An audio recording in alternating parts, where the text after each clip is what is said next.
Aujourd'hui, nous allons parler sur le thème de la grâce, source du salut. Nous savons que la grâce est la faveur imméritée que Dieu nous a faite en envoyant son Fils unique sur la terre afin de nous sauver, de nous transporter du royaume des ténèbres dans le royaume de Dieu. Et nous savons dans le verset Éphésiens 2:8, Dieu nous dit, c'est par la grâce qu'on a été sauvé, par le moyen de la foi, et cela ne vient pas de nous, mais de lui. C'est un don gratuit.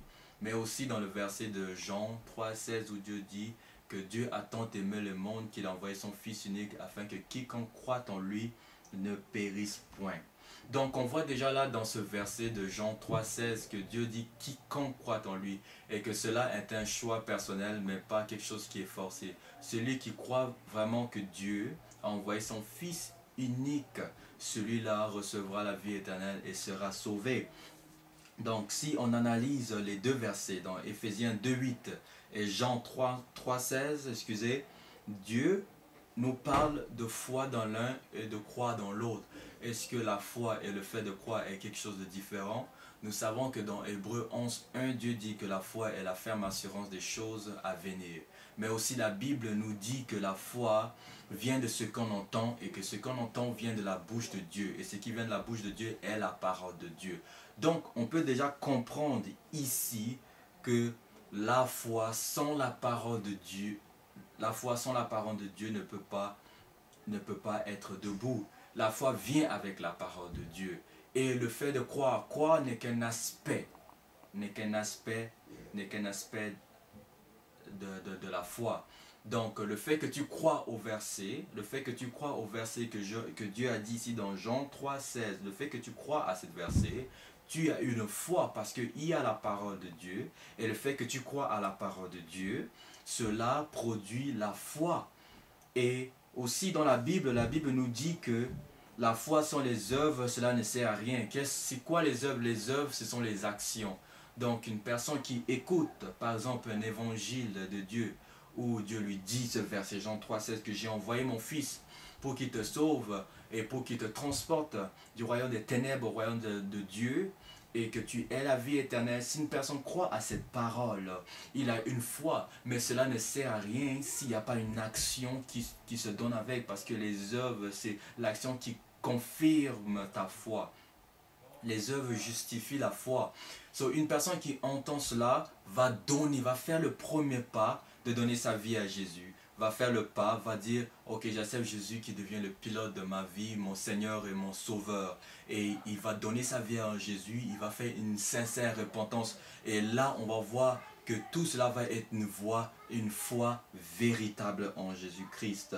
Donc, sans les œuvres, la foi n'est rien. Et on vient de savoir que si, avec le mécanisme qu'on a vu ici par la grâce, tout cela, le résultat se dessine dans la vie d'un humain par le salut. Donc le fait qu'une personne accepte Jésus dans sa vie, le salut vient se dessiner dans sa vie, qui est la rédemption des péchés. Cet homme qui va faire une sincère repentance à Dieu, parce que la Bible dit que tous son péché, ils sont privés de la gloire de Dieu. Et Dieu est venu par son Fils nous éclairer pour nous tracer un chemin afin de retrouver le chemin de la sainteté par son Fils, et son sang nous lave de ses péchés. Et c'est pour ça qu'on va aller lire dans l'épître de Tite, chapitre 2, versets 11 à 14, qui nous dit que « Car la grâce de Dieu, source de salut pour tous les hommes, a été manifestée. Elle nous enseigne à renoncer à l'impiété et aux convoitises mondaines et à vivre dans le siècle présent, selon la sagesse, la justice et la piété, qui est l'attachement avec Dieu.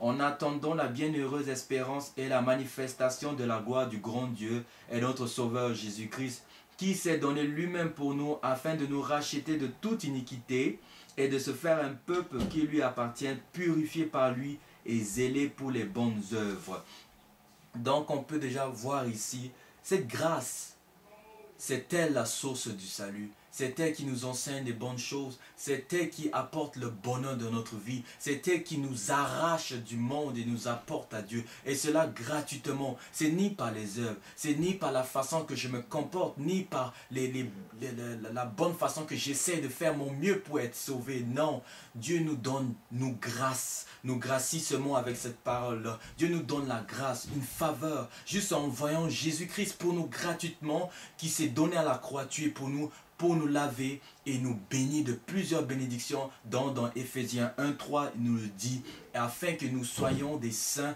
comme Jésus l'a dit dans 1 Pierre 1.16, vous serez des saints car je suis saint. Et cela reste un choix personnel à chacun. Si tu décides de donner ta vie à Jésus-Christ, Dieu te sauvera et tu auras la rédemption de tes péchés et le salut de Dieu va dessiner dans ta vie. C'est une des choses que les humains pensent vraiment beaucoup sur la terre, parce qu'ils pensent que sur la terre ils sont libres.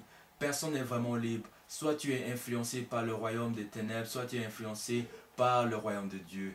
Et le royaume des ténèbres a ses caractéristiques et le royaume de Dieu aussi a ses caractéristiques.